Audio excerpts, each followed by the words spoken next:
Guys, lutuin na natin ang tuna steak. So, andyan na ang butter. Minimelt ko na ang butter.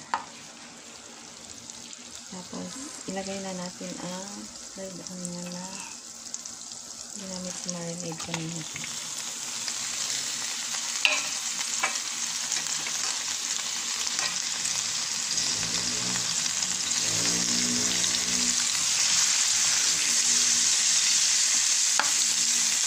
Cook lang po siya guys kasi gawin natin topping sa yun lang naman as a garnish.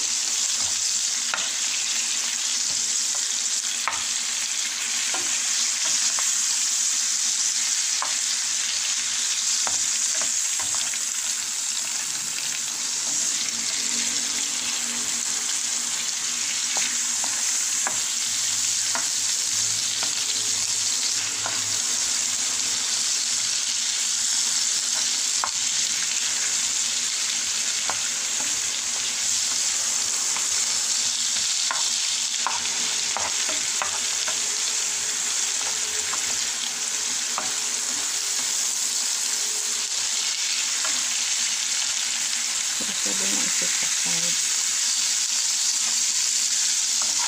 kasi naluluto ko yung mga pag sinagtakpan nyo guys para yung amoy ng onion nandoon pa rin.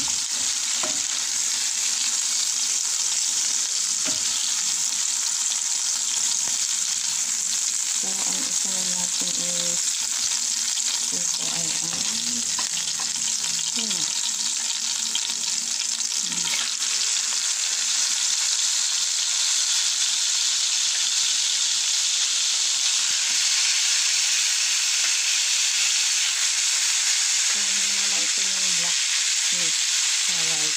Sa red kasi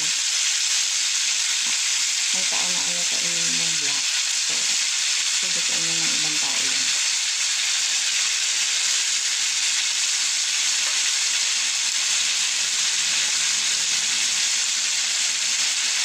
So baliktarin ko na guys kasi iinit ko naman ito mamaya. Cook lang natin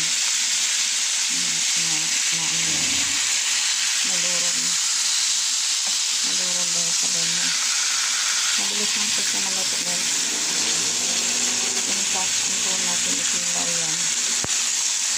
Pero pag sinilaw ko, babad mo siya ng overnight doon sa suka.